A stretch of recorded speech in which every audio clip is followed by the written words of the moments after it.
Good afternoon, everyone. My name is Enrica Sacca, and I am the Queens organizer for Plant-Powered Metro New York in Queens.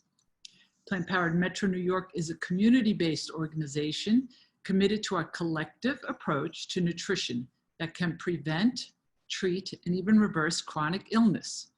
While we normally prefer to offer live sessions to build community around health and nutrition, we are offering this program as part of a web series during the season of COVID-19. So today we have Althea. Hi, everyone. Ellen. So Althea, I am so happy to say, introduce you. You are a square foot gardening instructor. You Yes. hundreds of people at the YMCA in Union and Essex County on master square foot gardening. You're on the board of the Master Gardeners in Union County. Yes. And you co-manage a berry patch at the demonstration garden site, a trail site located in Watchon. I'm there. That sounds wonderful. You should come. And you're on staff at the Historic Public Gardens in Summit, New Jersey, and you do lots of workshops and lectures. So it's wonderful to have you here. Thank you. It's wonderful to be asked to join your community of health conscious gardeners. And it's just such a beautiful day. I wish we all could be outside doing this instead of inside on our computers. But you know, we make do and we make the best of it. Gardeners are very positive and we're flexible. So Althea, I just want to start with a just quick side note. I was a typical New Yorker. Where it was about work and business and career, and I would grab food on the run and I wouldn't really think about much, but my health was always a problem. And I started looking at food and transitioning to more of a plant-based diet. And with that came my recovery of chronic disease. What also came with that is my looking at food, where it came from, and it was really disheartening. And instead of getting angry, I thought, you know, I'm just going to get empowered. And I started meeting with urban farmers. Right. And with that, I became part of a CSA. My garden space was 1 out of 5 in Astoria, Queens. And I can't tell you how my world turned around by this whole transition. So that's my starting point. Right. I ask you, how did you come to this magical world? That's a good question. And I think I would have to go a little way back. You know, I was not born in this country. So I came to this country from this lush and verdant island and landed in Brooklyn years ago. And my world was a concrete sidewalk, concrete backyard. That was my world. That's where I played. That's where I lived. That's where my family was. That's where we did everything. But there was always this longing for gardening. And, you know, even if I had a little potted plant, it would make me happy, you know, just a little potted plant. And I think that yearning for that lush and verdant type of life is what led me to gardening. And in doing my research, you know, in my family background, I discovered that my great-grandmother, she farmed. Who knew, you know? But when you dive into this, you feel such a connection. And that was my connection. And I always longed to have a garden, whether it was just flowers or whatever. That connection to nature and earth just, you know, it fed my soul. And so in transitioning from living in Brooklyn, New York, to working in Manhattan, to now living in New Jersey, that always was a quest for me, to always have a little piece of nature around me. And so when I became I discovered the Master Gardeners. I became a Master Gardener. I became a Master Tree Steward. And then I discovered square foot gardening. One of my Master Gardener colleagues, every year we do a huge plant sale. And unfortunately this year we had to cancel. But at this plant sale, there were different displays that we would allow. And one of them was a square foot garden display by someone who I didn't know, but he was also a fellow Master Gardener. And his display was just so neat. It was just so organized and manageable. I asked him, what is that? And he told me what square foot gardening was.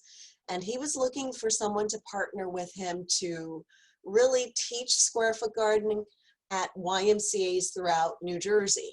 And that's how I got connected with square foot gardening. And subsequently, I became a certified square foot garden instructor. And here I am. I've been teaching it for many years now. And I just cannot tell you just the joy that I get from it. So you must have the same experience I do. When I take people into my garden, it's like a burst of sensory. Yeah. I watch kids and people just come in and touch and feel and smell, and it transforms. And so I think that webinar today is so important, so special, because there's nothing that we need more right now is that experience. And I'd like to envision Victory Gardens right now, or maybe let's think of another name, but let's envision it and let's talk about it and let's see how we can get that vision going, right? And I just want to say to everyone who's tuned in right now that, what's beautiful about gardening and about this method of gardening that I'm going to be teaching you about is that whether you live in an apartment building or a home or a condo, a townhouse, wherever you live, you can have a garden.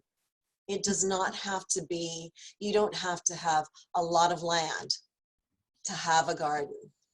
Square foot gardening is the method that really brings it to urban areas. It brings it to, what's interesting is that I teach at a couple of different YMCAs, and at those YMCAs, they each have they're different land uses. At one YMCA, they have a large piece of land. But guess where they decided to put their square foot garden? They decided to put it in the middle of their parking lot in a raised bed. So cars are parked all about, and here is this beautiful suburban garden in the middle of an urban space. I just think it's wonderful. You can have a garden anywhere. And I'm going to show you a few pictures when we go through the slides of how that works, what things you can use to create your garden and make it work for you and the space that you have. And you'll be, as Enrica said, you'll be empowered by gardening, even in a little area. You will feel what we feel, just this joy, this connection, this just feeling as though you can do it. And you can do it sustainably, and you can create a healthy food that is healthy from your garden to your plate. Althea, I'm with you, girl. Let's go for it. Let's learn how to do it. Let's learn how to do it, exactly. So let's talk about square foot gardening. If you're not familiar with square foot gardening, it was developed by a gentleman by the name of Mel Bartholomew back in the 1970s. Mel Bartholomew was a civil engineer, and when he retired at the ripe old age, I think it was either 42 or 46, he decided to go into gardening as a hobby. And so he asked the experts, how should he go about doing this? And traditionally, people would garden in rows, and it would be large plots of land that they would dig up, and then they would, you know, amend the soil and do all those things. And he thought, you know what, the traditional method is great if you have a large plot of land or if you're farming, but he thought that he could do better for backyard gardeners, which we are, right? He thought that he could create a method that would use less space, wouldn't require as much back-breaking work, less time, and use less resources. And so as an efficiency expert, this is what he created, square foot gardening. And so it began. Just so you know, there is a Square Foot Gardening Foundation that is still in existence, even though Mr. Bartholomew passed away in 2016. The information is at the end of the slide that you can connect with them and that resource. So Square Foot Gardening is really a way, you know, why do people garden? There are myriads of reasons why people garden. One would be for connection with nature, to put, you know, food on your table that's more nutritious than the food that you may purchase at the grocery store that has traveled, you know, a far distance. It also teaches values. I have to say, being working in New York for many years, and I worked in an industry where everything was like a 4-alarm fire. Gardening has taught me one of the best, and I'm still, trust me, I'm not completely there yet, but it has taught me patience. It's something that I don't have much of, but gardening, you can't rush a plant, and you can't say to a plant, grow. Everything in its own time, right? So that's one of the values that it does teach. Also, it's a great stress reliever, right? You know, when you get in the garden, you just kind of inhale and exhale, and it's fun and it beautifies. So let's go through. You know, this is what we want. We want to be able to harvest from our own gardens, you know. We want to learn, you know, when I'm teaching children in the garden, which I do a lot, and adults, you know, I'm teaching them cooperation, teamwork, patience. Gardening teaches all of that. It's a great hobby, stress relieving, and fun. It should be fun. And let's not forget that gardening beautifies the environment as well. Your environment. Now, this is the gentleman who invented square foot gardening. His name is Mel Bartholomew. And when he thought about gardening, he really thought about gardening for a salad bowl, you know, not farm with lots of produce being, he really meant for square foot gardening to be gardening for your salad bowl. And with square foot gardening, you will have no weeding, no digging, no tilling, no kidding. I do have to say that there's one thing that I disagree. There will be some weeds because weed seeds do blow in. But with this intensive method of gardening, there will be a minimal of weeds. Now, what is square foot gardening? It is simple, it's productive, it's efficient. It adapts to all levels of experience. With people of all physical abilities can garden this way. In any geographical location, it adapts to that, and it saves on time, water, work, and money, and we'll go through that. And it uses only 20% of the space of conventional single row gardening. Now, this is the basic box, everyone. It's a 4x4 box. And what is ingenious about the method of square foot gardening is that Mr. Bartholomew put all of the best gardening practices into one simple method. So you don't need to know horticulture or botany or entomology to get started and be successful. So let's run through. And anyone from age 2 to 92, as I mentioned to Enrica the other day, anyone can garden, anyone with this method. And with this gardening method, you can literally have your garden box on casters, on legs, so that, you know, for those of us who sometimes don't want to bend or can't bend, this is a wonderful way to garden. And again, it saves time, water, work, and money, and we'll go through that. So compared to conventional row gardening, you can grow 100% of what you want to grow in 20% of the space, 10% of the water, 5% of the seeds, 2% of the work, and I would say 0.99% of weeds. So Virginia was saying that she only gets east sunlight. Well, even if you get a minimal of sunlight, most gardens need 6 hours of sunlight, especially for your sun-loving plant. But there are plants that will do perfectly well with 4 hours of sunlight.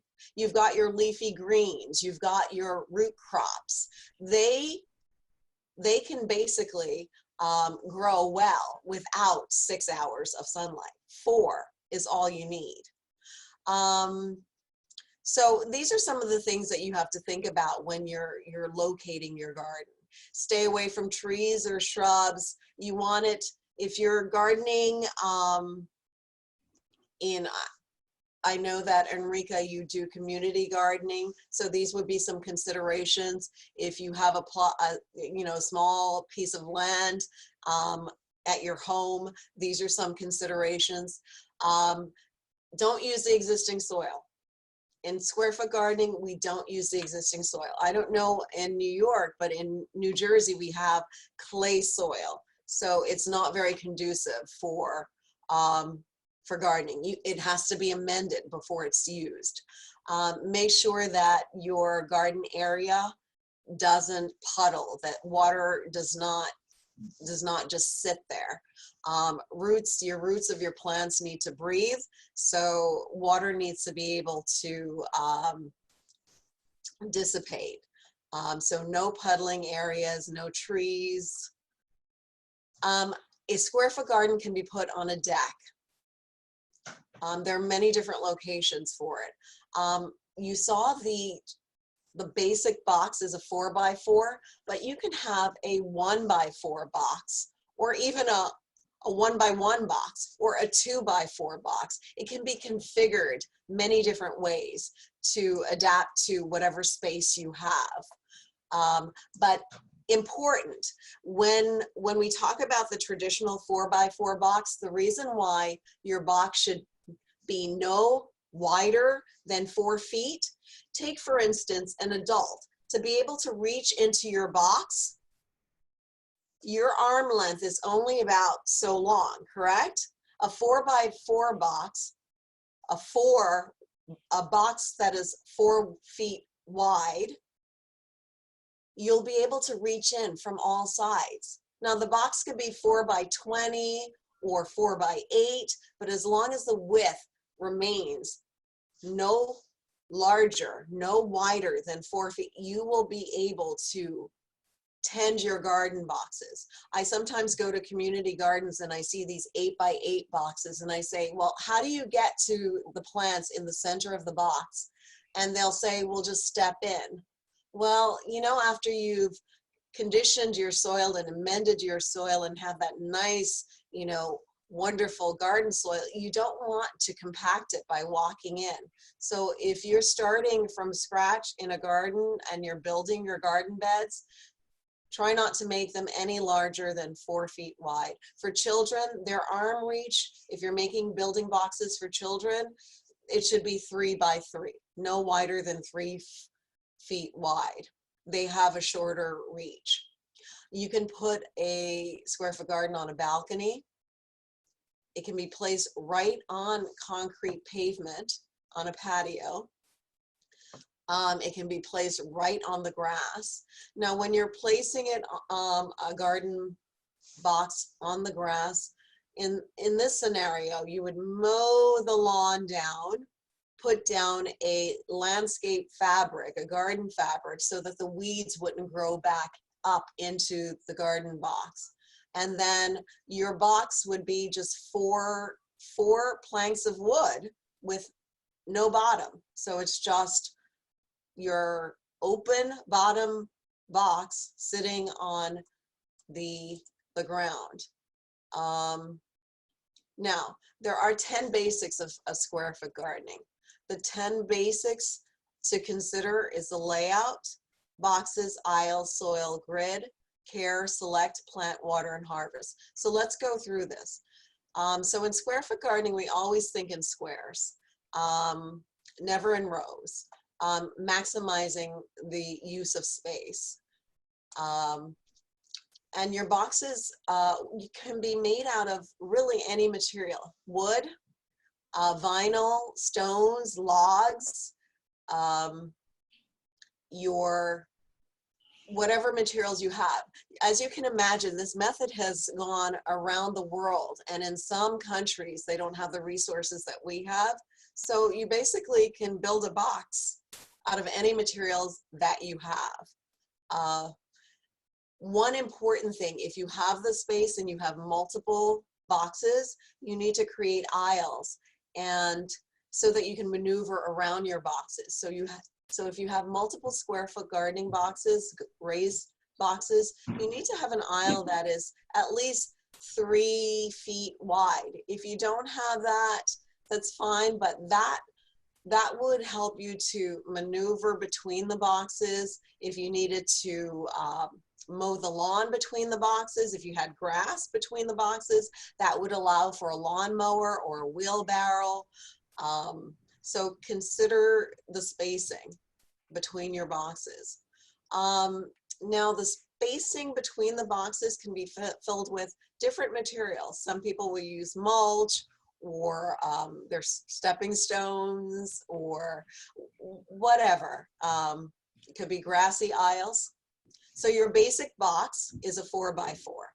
Now, what can fit in that 4 by 4 box? You would be amazed. A head of cabbage, a head of broccoli, a head of cauliflower, 4 heads of romaine, 4 heads of red lettuce, 4 heads of salad lettuce, 5 pounds of sugar snap. But guess what? Within one season, you can have all of this: 8 bunches of Swiss chard, 9 bunches of spinach. You can grow all of this in one 4 by 4 box during a gardening season. 16 small ball carrots, 16 beets, 32 radishes. It's pretty amazing, the intensity of the growing in such a small box. But there are some magic numbers I have to tell you in square foot gardening. Those numbers, and I want you to keep this in mind, those numbers are 1, 4, 9, and 16. And we'll talk about that in a little while. But I want to show you this box. What's great is for people like me who live in areas where we have animal problem, a square foot garden box can be easily protected by creating a covering for the box. This is made out of wood and chicken wire to prevent the rabbits and the groundhogs from getting into the boxes. Now, if your garden box is on the ground and you have a groundhog problem, I would also recommend that you lay chicken wire underneath the boxes before you fill the boxes. That way the groundhogs, and then staple it to the side. That way the groundhogs won't be able to burrow under and into your boxes. I don't know if you all are familiar with this, but this is a PVC piping that is creating kind of like a tunnel. This is a way to extend your gardening season. And this fabric is a floating row cover. This is kind of like a blanket. You can create either a hoop house style structure with PVC pipe and plastic to early spring. If you're starting your garden in early spring and you have your seedlings outside, you could create a hoop house that way.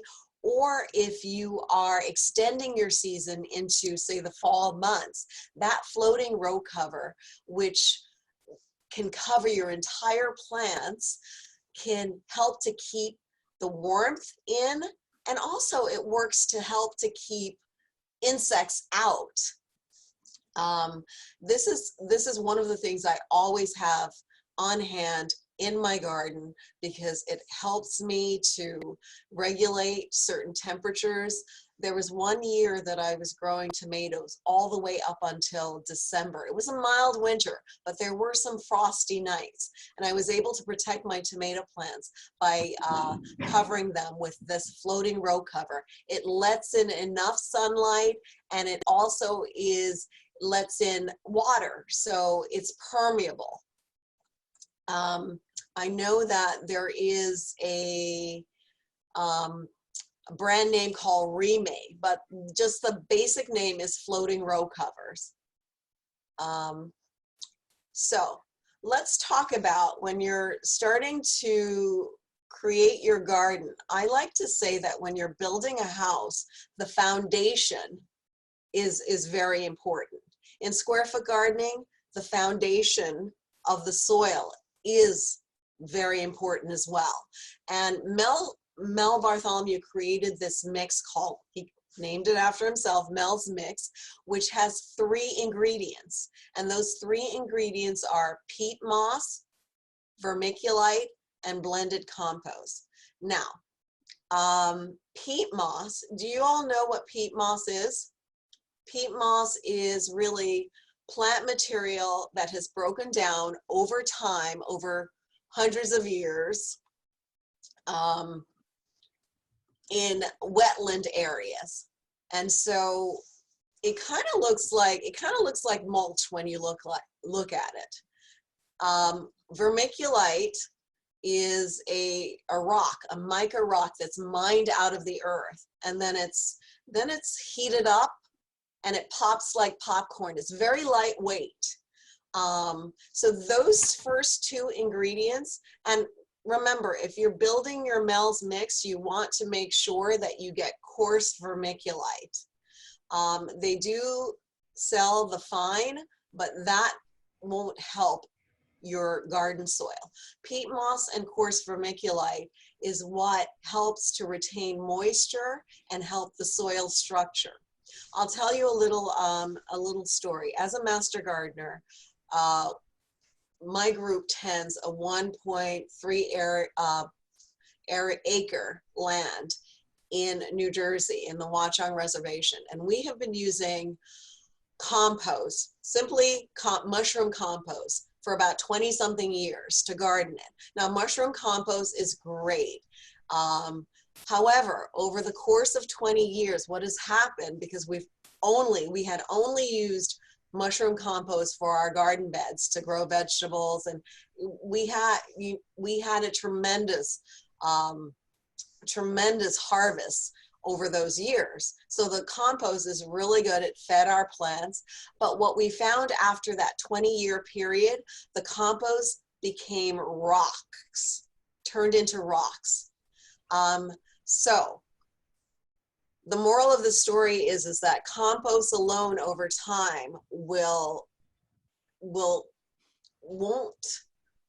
remain friable, won't remain loose and workable. What we should have done as master gardeners was to add vermiculite and peat moss to the soil in order to keep the soil loose and workable. Those 2 ingredients help the soil so much, the soil structure. But I have a bed outside that is going on 8 years, and the soil is still loose and friable. We call it friable when it's easily worked. So very important. Now the third ingredient, blended compost. You're wondering, what is blended compost? Well, blended compost is a mixture of different composts. You probably realize that there are different types of compost. There's leaf compost, which is just leaves that have broken down and decomposed over time. And garden centers and nurseries sell that.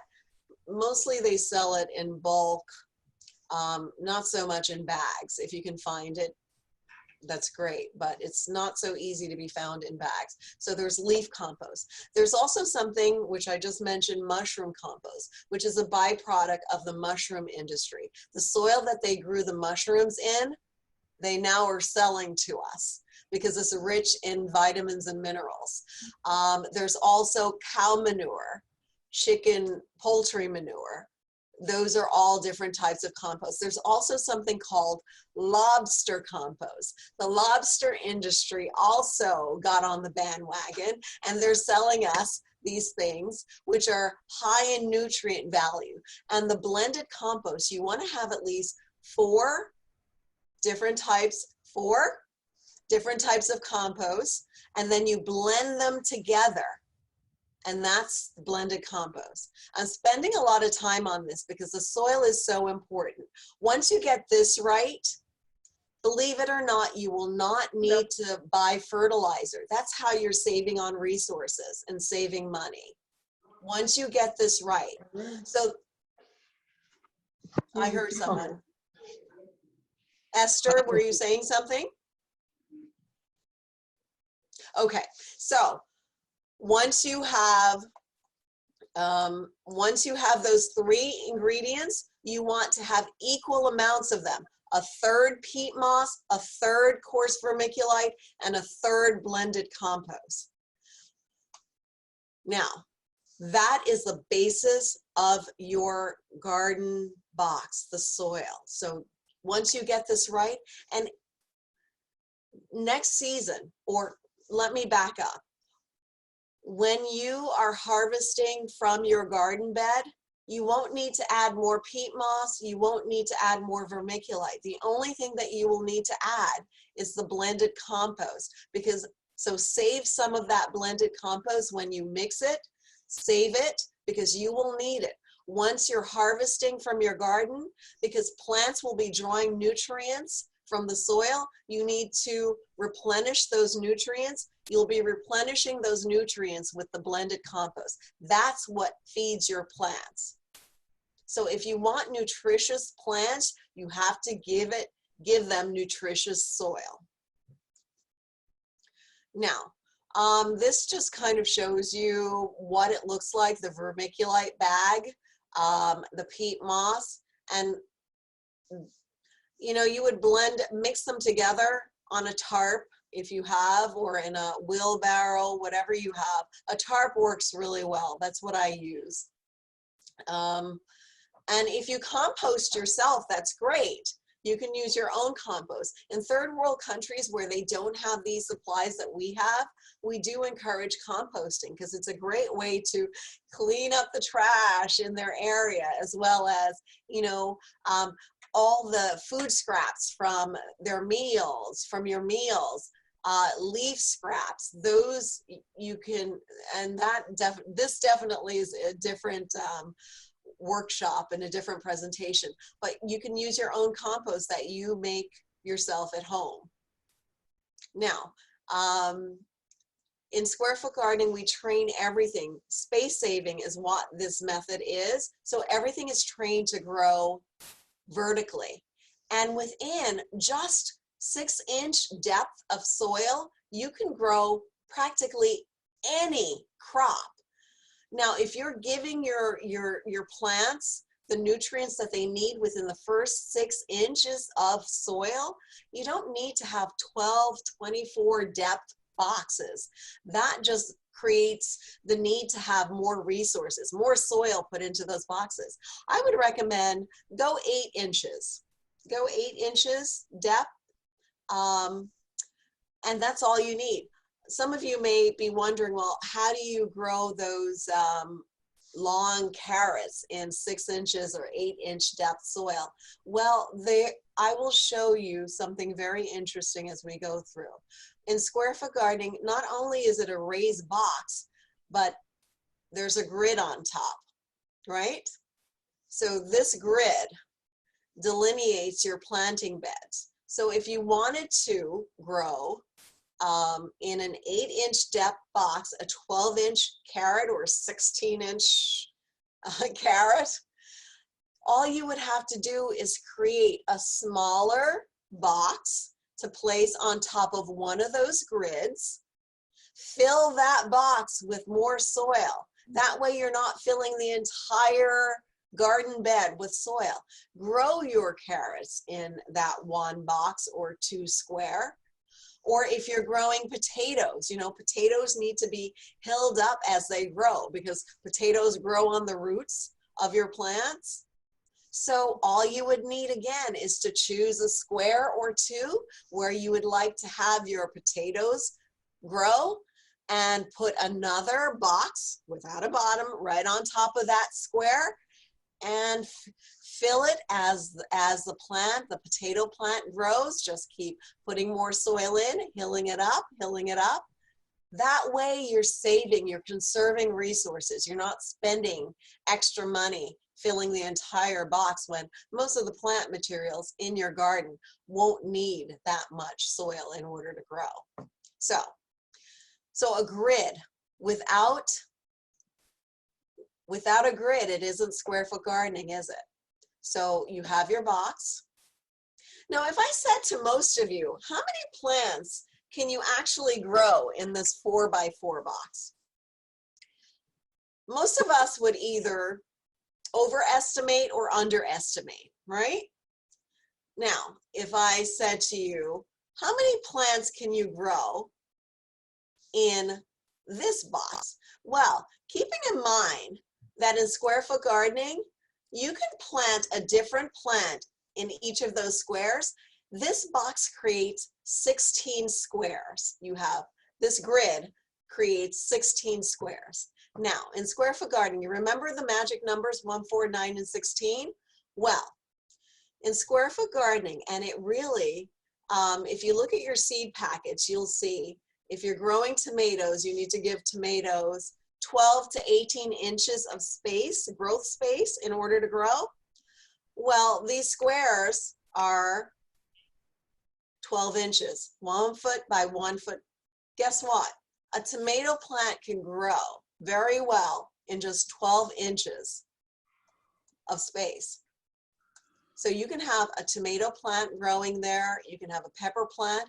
Pepper plants also need 12 inches of space. You can grow a pepper plant in one of those squares. Eggplants, same thing. You can grow an eggplant in 1 square. Now, what if you want to grow lettuce? How many lettuces can grow in a square? Well, believe it or not, the spacing for lettuces, I think on your seed packet, you'll see space them. Once you sow the seeds and thin them, they should be 6 inches apart. Well, guess what? You can grow 4 lettuce plants in a square, and they're spaced perfectly fine for them to reach their full potential. Now, what about carrots? If you wanted to grow carrots, how many carrots could you grow in a square? Well, guess what? If you look at your seed packet, the thin 2 number, when you sow your seeds and those seedlings, the seeds germinate and sprout, you know, they say go back and thin so that they're 3 inches apart. Well, guess what? You can grow 16 carrots in one of those 1 by 1 foot squares, and they will grow perfectly well, spaced 3 inches apart. So this is maximizing the use of space without wasting space. Now, if you wanted to grow Swiss chard, that would be 4 per square. If you wanted to grow spinach, you can have 9 spinach plants growing in a square. So this is intensive gardening. No wasted space. No wasted space prevents weeds from growing. That's the beauty of it. So The grid is the magic. The grid delineates, and it's architectural and it's neat. And it makes your garden a thing of beauty when you have that grid on top. So once you have your garden bed established, it's important that you don't step into the garden bed, because that's bad for the soil structure. You damage the soil structure when you compact the soil. And do you know that soil is made up of several things? Air pockets, water pockets, minerals. You don't want to destroy the soil structure by stepping on it. So tend your garden from the sides. And if you maintain a box that is no more than 4 feet wide, you won't be tempted to step into that box to harvest or tend your plants. Also, when you create the soil in Square Foot Gardening Mel's Mix, you really won't need specialized tools. The soil will be nice and friable. I've gone to the dollar store and bought dollar store trowels, hand shovels. You won't need a shovel. You'll just need a hand trowel. And that will be enough, because the soil will be so nice and loose, you'll be using that to transplant your plants. And also, remember, in Square Foot Gardening, we're creating a polyculture planting bed. And it's important. A lot of, I sometimes see community gardens where the gardeners will have just one type of plant in a box. And that's fine, but it's a monoculture, which now that plant is depleting the soil of just one particular nutrient.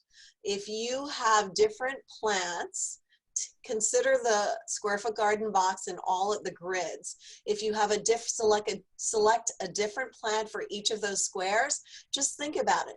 Some plants will be attracting pollinators, like your flowers, your marigolds, your calendulas, your nasturtiums.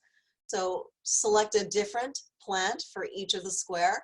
Some plants will be drawing nutrients, nutrients from below the soil, above the soil. Some plants will providing nutrients back into the soil, like your legumes, your beans, your peas. They provide nutrients into the soil. So if you're creating a polyculture planting bed by planting different plants in each of those squares, you're creating an environment that will benefit all of your plants. So think about it. Mr. Bartholomew was ingenious, because you don't have to know the science behind it to be successful. So your marigolds will be repelling insects. Your sugar snap beans will be fixing nitrogen into the soil. Your squash plants will be shading the soil and keeping it moist. All of those plants are, and I don't know if you're familiar with the Native American planting method of the Three Sisters planting. Native Americans knew that planting different plants together, your corn, your squash, and your beans together, created a polyculture environment that benefited those three plants. Your beans provided the nitrogen that corn, which is a heavy feeder, corn is a heavy feeder and needs a lot of nitrogen. So the beans provided the nitrogen for the corn. The corn provided the vine, the trellis for the beans, and the squash with the large leaf shaded out the weeds. Polyculture planting method. So consider that. We also plant a pinch. Do you know that seeds can last anywhere from 1 to 6 years? So if you have a seed packet with 1,000 or 500, 300 seeds, you can literally save those seeds from year to year and use them, as long as they're stored in the proper place, in a container that keeps them dry and wicks away the moisture. And here is a planting chart that shows you the planting method. Of extra large plants need an entire square. Large plants, you can have 4 plants per square. Medium plants, 9 plants per square. You've got your bush beans, spinach, beets, and then you have your small plants, your carrots, your radish, your onions. You can grow 16 of your small plants in 1 by 1 foot square. Everything is trained to grow vertically so that air circulates around the plants, cutting down on disease, and also things that are growing vertically also can keep your plants above the soil level and away from certain pests as well. Do you know that as long as you can grow a watermelon up a trellis, as long as the trellis is sturdy enough, the plant will support its fruit. So as long as you trellis it, it will support its fruit. We water by hand, and one of the ingenious things about watering by hand, and some drip irrigation is fine. Broadcasting water above your plants is a waste, because where do plants need the water the most? At the soil level. Watering by hand, what's ingenious about this is that you will detect any pest infestation before it gets out of control. You will be seeing whether there are, little cabbage worms eating your leaves. So watering by hand is just a good way to become intimate with your plants. Now, we all want to get to the harvest, because that's what we look forward to, healthy and nutritious food on our table. Now, if you're in a community, I'm going to go through this really quickly because this is for community gardens, and just to give you an idea, what would you do with this space? And you'll notice the different size boxes. Some are 2 by 10s, and this is what you can create in a community garden. Boxes can be designed and configured in many different ways. You can have boxes on, here's mine at home. This is actually built by the Square Foot Gardening Foundation.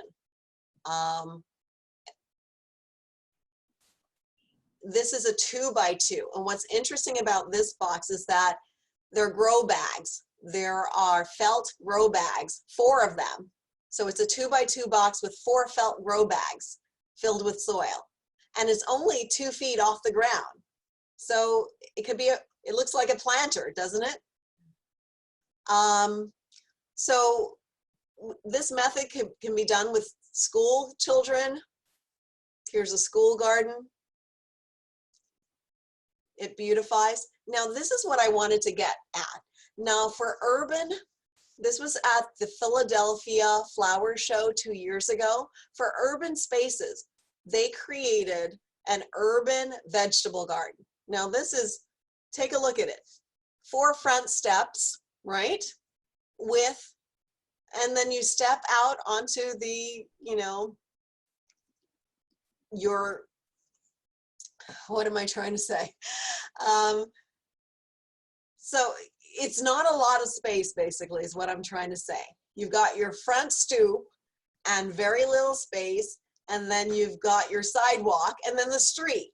But what's ingenious about this is that you see the planters around the area, they're all filled with vegetables. You've got your window box filled with herbs. You've got even a tree in the corner in a planter box. And the other containers, which is so wonderful, are these containers. Can you see them? They are 5-gallon painter's bucket that you can get at Lowe's and Home Depot for $3.25. And all they did was to paint them on the outside. You need to have drainage holes, of course, and filled it with soil. And each of those containers, you can have a tomato plant growing in one, an eggplant, whatever. You can have your 16 carrots growing in one of those, and they're deep enough for the roots to that root vegetable. Here's another idea which I think is wonderful. Now, I was traveling to Jamaica 2 years ago, and I was at JFK, and I looked across on the roof, and there they had a garden, a vegetable garden. They had milk crates attached together, creating a garden where they filled the milk crates with, of course, you have to line it with a garden liner, which will allow water to drain through. You can get those garden fabrics at, not plastic, mind you. It's a porous material. It's called raised bed liners. You can line your milk cartons with that, fill it with soil. It already has the holes in the bottom, and plant away. So I wanted to give you some resources that you could use. You could grow your own seeds, or you can use these resources, Johnny's Select Seeds, Burpees. My favorite, however, my favorite places to get seeds are Seed Savers Exchange. It's a nonprofit organization which was started back in 1975, and they are protecting the biodiversity of our seed supply, and they're preserving heirloom varieties as well. There's their website. Baker's Creek has a beautiful catalog. I love ordering from them. Their website is rareseeds.com. Hudson Valley. Let me tell you, if there are any artists among you in today, these seed packets are gorgeous. They are original works of art. They're beautiful. Check out their catalog.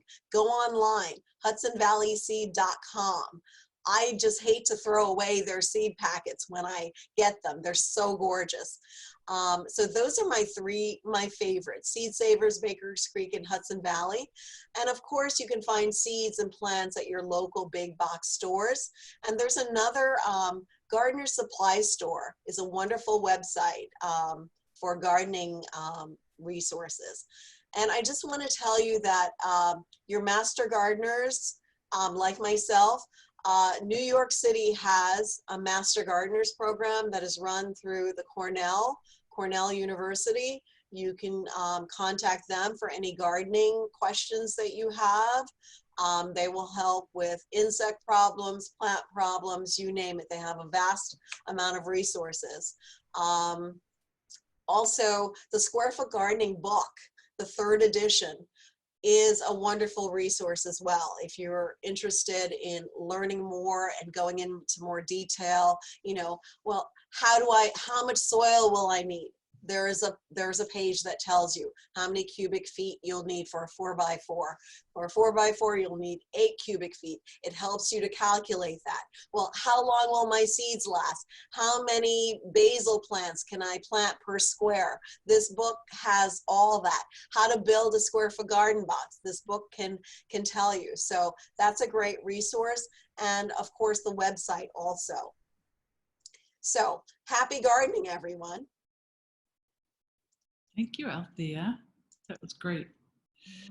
I also want to share with our participants that Planned Parenthood Metro New York is an independent member organization of Plant Pure Communities, so you can also get some gardening toolkits under plantpurecommunities.org as well too. So we've got support every which way. Yes, yes. Should I look at the chat? Are there any questions? Can you field some questions? Sure, yes. We had a question about the compost. Most of us, the audience, I don't want to speak for everyone, but we are, plant-based. Some of us may not. But as far as the types of composting, you mentioned ones from lobsters and other animal-based products. Is it possible to use purely plant source, the plants for composting? So different types of vegetable scraps and such.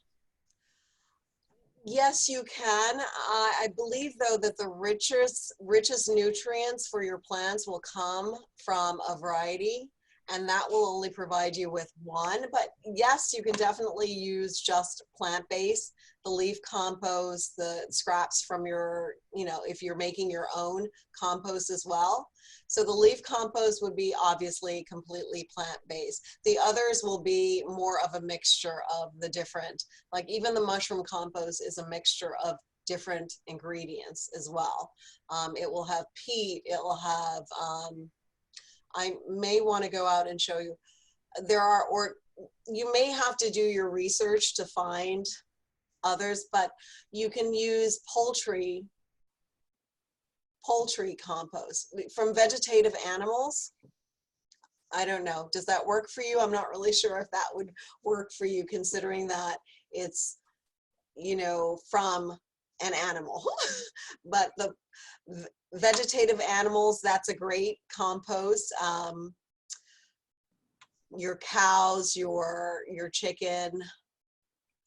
It is possible to use it just from a variety of vegetable or plant sources. Is that? You can also, if you've decided just to use vegetative composting, you may need to use some organic fertilizer just to boost the nutrient value within the soil, because whatever the soil is providing, that's how nutritious your plant, your produce will be.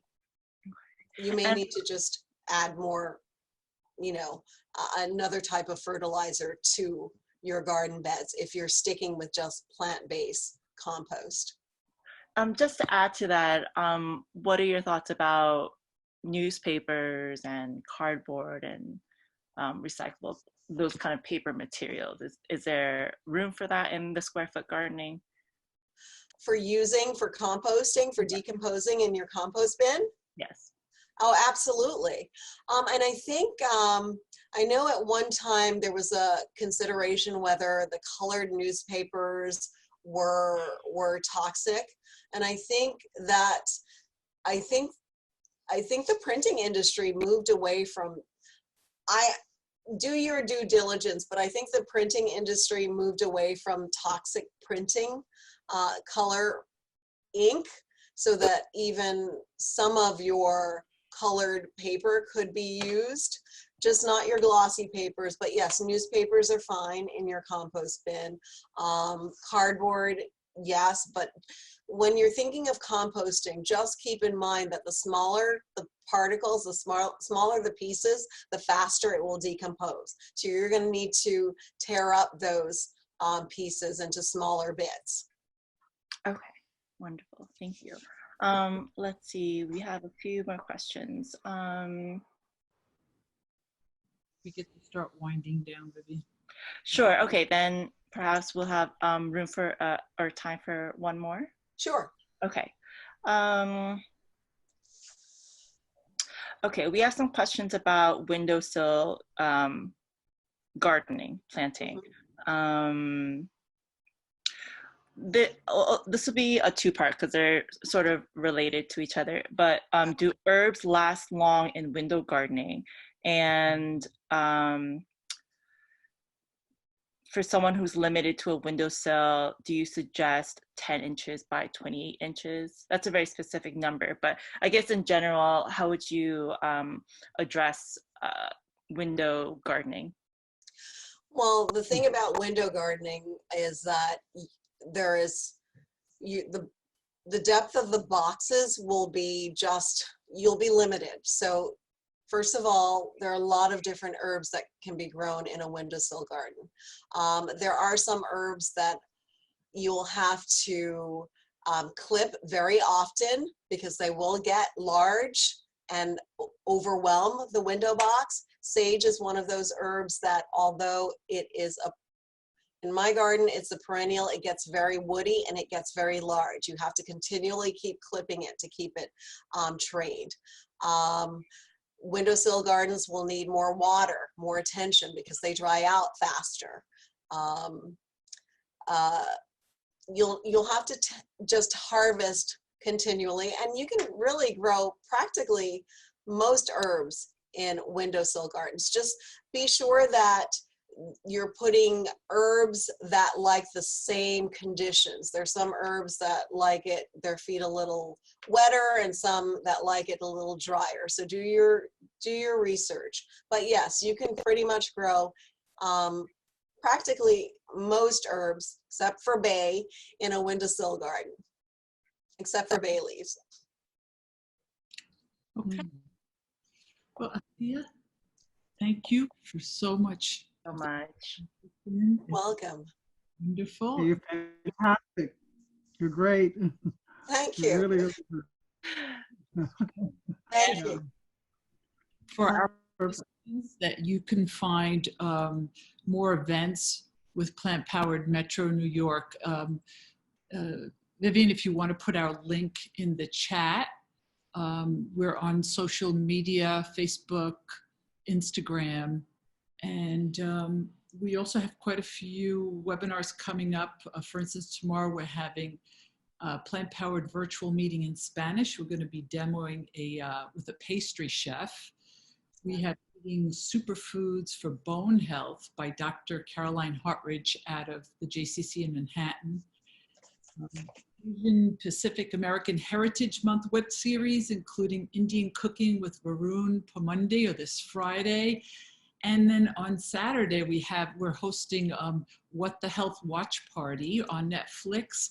And I'm excited to say we have Dr. Michael Clapper on the Zoom talk back. So that's really going to be pretty cool. So join us. And Althea, again, thank you so much.